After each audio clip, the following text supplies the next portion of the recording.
Oke guys, selamat datang di podcast Ngobrol Nyantai kali ini nih. Nah, di episode kali ini gue Arsya sebagai host.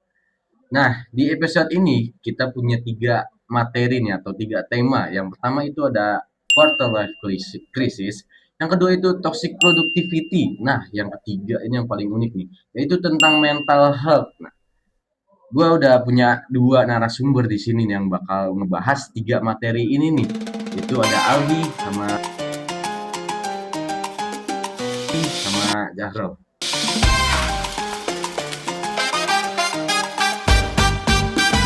Oke, langsung aja kita ke segmen pertama yang lagi sering banget dibahas nih belakangan ini, yaitu tentang quarter life crisis. Nah, bagaimana sih menurut kalian berdua ini tentang quarter life crisis? Kalau menurut gue ya, quarter life crisis itu masa di mana seseorang itu bingung sama masa depannya. Biasanya itu terjadi di sekitar umur 18 sampai 24 tahun. Nah, biasanya tuh masa-masa itu tuh kayak kita mempertanyakan banyak hal kayak misalnya dari karir, pendidikan, terus juga hubungan gitu, bahkan tujuan hidup. Menarik nih. Berarti ini lebih ke masa sekedar nyari jati diri aja gitu ya?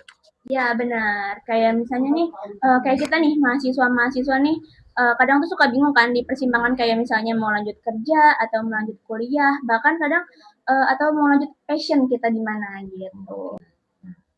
Menurut Aldi sendiri nih gimana sih? Kalau menurut gue ya, dengan di era digital ini, ya kadang suka mempengaruhi pola pikir orang-orang juga sih ya, kayak dari segi fashion mungkin, kayak orang ngeliat di video penampilannya kayak lebih rapi, jadi kayaknya dia pengen lebih juga. Terus juga kadang kayak buat soal kerja lah ibaratnya.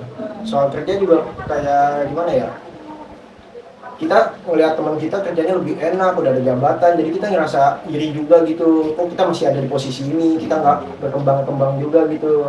Standar Iya, apa, standar standar gitu orang ya. lain ya. Oh, berarti ini jadi pemicunya itu adalah suka banding-bandingin diri sendiri sama pencapaian orang lain gitu Iya. ya. Oke cuy, kita masuk ke segmen 2 nih, yaitu kita bakal ngebahas tentang toxic productivity. Nah, menurut Aldi ini gimana sih? Kalau menurut gue ya, toxic productivity itu kayak yang waktunya, kan orang kadang jam kerjanya tuh udah teratur gitu. Cuman dengan toxic productivity ini, yang harusnya istirahat nih udah jamnya pulang, jadi dia masih terus mau lanjutin kerja walaupun itu kerjanya tuh deadline-nya masih lama gitu. Udah gitu kadang juga udah di rumah masih ada aja tuh yang dibuka tuh, kayak laptop dibuka apa gitu dikerjain padahal nggak bermanfaat gitu. Gitulah kalau toxic productivity menurut gue. Relate banget nih buat mahasiswa nih kayaknya ya. Ya.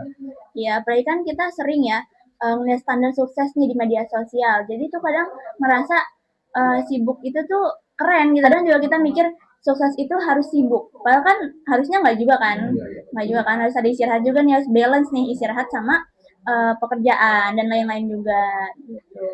Dan juga kadang, ada beberapa orang itu ngerasa kalau nggak sibuk itu ada yang ngerasa kurang gitu, terus juga kadang ngerasa bersalah karena nggak ngelakuin apa-apa, padahal kan sebenarnya kita juga harus punya waktu buat istirahat Tapi yang ada cukup. porsi masing-masing lah gitu ya. Benar. Kalian berdua ini pernah nggak sih ngalamin hal ini nih? Mungkin secara nggak langsung pasti pernah sih ya. Secara nggak sadar. Kayak iya, kayak kita yang harus udah istirahat cuman ada aja gitu iseng lah ibaratnya, Gabut gitu. gabut kita kerjain. Cuman kan itu ya maksudnya juga toxic apa tadi? Toxic productivity. Ya toxic productivity. Kalau gue pribadi ya, gue pernah dulu itu gue pagi sampai sore itu jam 4, dari jam 8 jam 4 itu gue ngajar nih di Bimba, terus pulangnya itu gue lanjut nih jam 4 itu langsung lanjut les private sampai jam 6, terus kan kita juga kuliah ya. Iya. Nah setelah pulang dari itu gue langsung kuliah, terus kuliah kan dari kadang jam setengah 6 kan ya, kadang jam 8 kan. Nah selesai kuliah itu jam 9 jam 10 kan, kadang-kadang kadang jam 9 jam 10 gitu, terus juga pulang kuliah kadang kita juga ngerjain tugas kelompok, tag video ya kan. Jadi menurut gue juga dulu gue terlalu toxic juga sih, terus juga kadang pun Sabtu Minggu nggak gue pakai buat istirahat, jadi Sabtu Minggu itu kadang-kadang gue ikut freelance kepanitiaan K-pop, tau gak? Oh, Gue jadi panitia freelance gitu di sana. Terus juga kadang-kadang gue pre-order makanan. Jadi open PO gitu, makanannya nanti ready-nya di hari Minggu gitu. Jadi memang bener-bener di hari Minggu itu nggak gue pakai buat istirahat. jadi jam tidur juga rusak lah ibaratnya berantakan gitu ya, yang Benar-benar. harusnya kita misalnya lah kayak pulang kampus udah istirahat gitu, ini kadang masih ada tugas, masih buat ada aja gitu yang dibuat buat video apa-apa gitu. Terus juga yang biasa kita tidur siang nih udah pulang kerja nih, kita masih tetap lanjutin sampingan-sampingan kita tuh kayak live private tadi tuh ya kan. Iya, benar-benar. Padat banget nih ya. Iya, jadi padat gitu. Nah, ini pertanyaan juga nih, gimana sih cara kalian nyadarin tentang hal ini nih? Gue sadar itu pas gue udah ngerasa kan karena padat banget ya. Jadi kayak ngerasa lama-lama juga capek nggak sih? Walaupun awal-awal ngerasa keren nih, gue sibuk nih dari Senin sampai Minggu. Tapi lama-lama kan juga tubuh ngerasa capek kan. Terus juga badan gampang pegel. Terus juga jadi susah fokus nih. Kayak misalnya kan dari pagi sampai sore itu kerja kan. Terus kuliah. Nah pas kuliahnya tuh jadi nggak kurang fokus nih di kelas gitu. Nah pas gue ngerasa udah ngerasa kayak gitu, gue baru sadar nih, kayaknya gue harus ngasih jeda deh buat diri gue sendiri, buat istirahat. Jadi gue sekarang itu di hari Minggu gue kasih waktu buat diri gue istirahat. Kadang juga ya jalan-jalan dikit lah hari Minggu gitu sama teman-teman. Kita sadarnya tuh ketika ketika kita udah sakit tuh, udah sakit baru tuh kita tuh mulai Sakit baru berhenti. ini kayaknya gue kecapean nih, udah kerja mulu gitu, duit mulu yang dicari gitu. Pernah gak sih kalian ngalamin nih, saking capeknya kalian pengen berhenti kerja, bahkan kalian pernah nangis gitu saat karena saking kecapeannya gitu? Pernah sih beberapa kali mungkin kepikiran ya karena merasa kayak gue ngejar apa sih gitu kan, kayak bisa nggak ya gue, jadi kayak beberapa kali itu kepikiran kayak apa gue berhenti kerja aja ya biar masih bisa kuliah nih, misalnya biar nggak terlalu bentrok banget nih. Bener, jadi kadang-kadang beberapa kali emang sempat kepikiran. Oke, kita mulai ke segmen yang 3 nih, yang itu tentang mental health.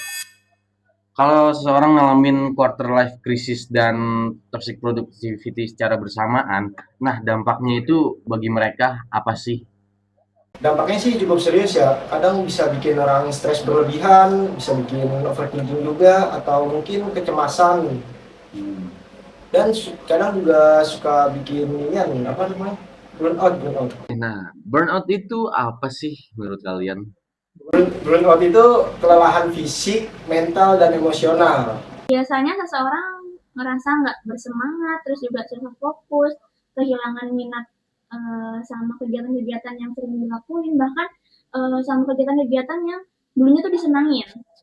Berarti penting banget nih ya buat ngenalin tanda-tandanya dari awal, Mbak, gitu. Ya, penting banget. Yang bahaya itu banyak mahasiswa yang anggap kondisi itu normal dan memilih mendem sendiri gitu.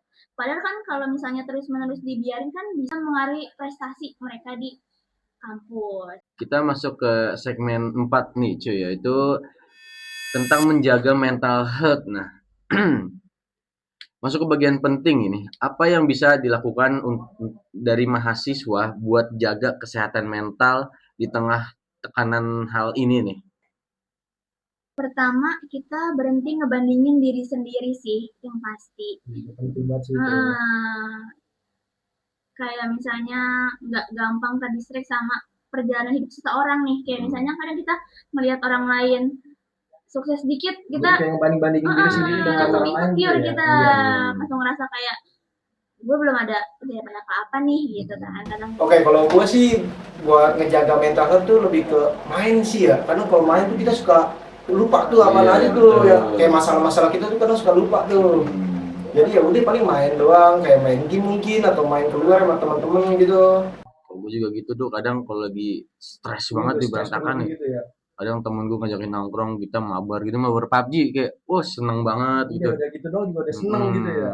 Tapi nih abis lepas main, mereka pulang masing-masing, kita ke kamar tidur kayak Lagi tuh biasa kena lagi tuh. oke, ada pengalaman gak sih yang buat lo sadar akan hal ini nih? Ada. Dulu tuh kan gue sering banget nih lihat di media sosial, terus juga sering banding-bandingin diri gue sendiri gitu kan Oke. sama pencapaian orang-orang lain. Terus juga setelah gue ngobrol sama beberapa teman-teman gue, dan ternyata mereka juga sama-sama di posisi yang lagi bingung sama diri mereka masing-masing gitu. Terus juga masih bingung arahnya kemana, mau kemana gitu. Jadi memang eh, nggak sesuai sama yang di sosial media, nggak boleh matokin diri kita sama sosial media gitu, sama standar-standar sosial media kan. Bakal ada habisnya sih, itu bakalan terus berkembang aja, kita ya udah malah kita jadi kayak di bawah orang terus. Iya benar, karena Karena kan setiap orang itu punya pencapaiannya masing-masing, Iya, punya betul. targetnya masing-masing. Jadi memang sebenarnya itu kita semua itu sama. Oke, betul, emang betul ya, karena perjalanan hidup orang itu emang beda-beda, jadi kita gak usah lah ngikut-ngikutin orang yang bisa begini, oh kita harus begini juga nih, nggak mungkin. Lo sendiri ada caranya gitu biar lo bisa mencapai target sendiri gitu. Jadi kita nggak harus ikutin semua apa kata orang atau semua apa yang ada di sosial media gitu. Yang menurut kita baik itu belum tentu baik ya. Nah, sebelum kita akhirin atau kita tutup episode kali ini, gue pengen minta pesan dan kesan dari kedua narasumber kita nih. Dimulai dari Aldi dulu, coba gimana?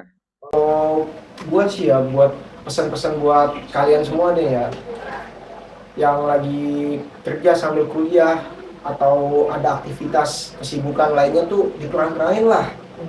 Atur juga pola tidurnya gitu, karena kalau kita aktivitas terus, kita kerja terus, itu secara nggak langsung rusak tubuh kita juga tuh. Jadi kita kalau bisa kita seimbangin itu sama olahraga mungkin, jadi kan badan kita juga sehat juga gitu. Buat lo semua yang merasa tertinggal, hidup itu bukan buat perlombaan.